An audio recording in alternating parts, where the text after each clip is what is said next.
मैं doctor Narendra Singh, orthopaedic surgeon, Noble Hospital Bhopal. आज हम बात करेंगे हड्डी में इन्फेक्शन की।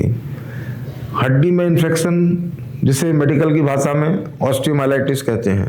मुख्य रूप से दो प्रकार होते हैं, एक एक्यूट ऑस्टियोमाइलाइटिस और एक क्रॉनिक ऑस्टियोमाइलाइटिस। एक्यूट ऑस्टियोमाइलाइटिस होती है कोई ऐसी चोट लग जाए जिसके कारण बोन एक्सपोज हो जाती है और उसके अंदर इन्फेक्शन चला जाता है, तो उसके कारण से जो हड्डी का भाग खराब हो जाता है और उसके सर्कुलेशन कम होने से वो डेड हो जाता है, जिसे कि मेडिकल की भाषा में सिक्वेस्ट्रम कहते हैं। क्रॉनिक ऑस्टियोमाइलाइटिस धीरे धीरीरे डेवलप होती है और अपने देश में मुख्य कारण इसका ट्यूबरक्लोसिस की एक बीमारी होती है, जिसके कारण से ही ये क्रॉनिक ऑस्टियोमाइलाइटिस होती है। और रीढ़ की हड्डी में ये बहुत कॉमन होती है। जब ये इन्फेक्शन ट्यूबरक्लोसिस का रीढ़ की हड्डी में पहुंचता है तो उसे मेडिकल की भाषा में पॉट्स स्पाइन कहते हैं। कूल्हे की हड्डी में भी हो सकती है चोट लगने के बाद।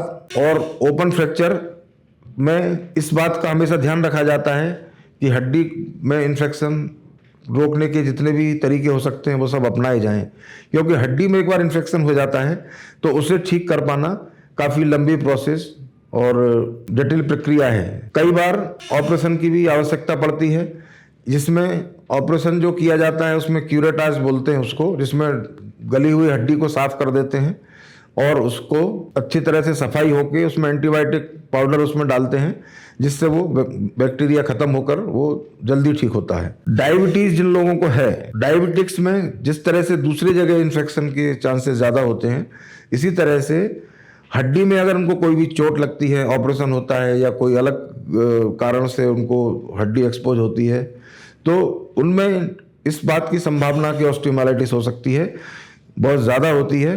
तो डायबिटीज को विशेष रूप से सावधान रहने की जरूरत होती है। एक्सरे से पता चल जाता है, इन्वेस्टिगेशन में ब्लड टेस्ट से मालूम पड़ जाता है और कई केसेज में एमआरआई की जरूरत पड़ती है, ये देखने के लिए कि हड्डी में गलाव या ऑस्टियोमाइलाइटिस तो नहीं हो रही है। यदि पसंद आया हो तो लाइक और शेयर करें।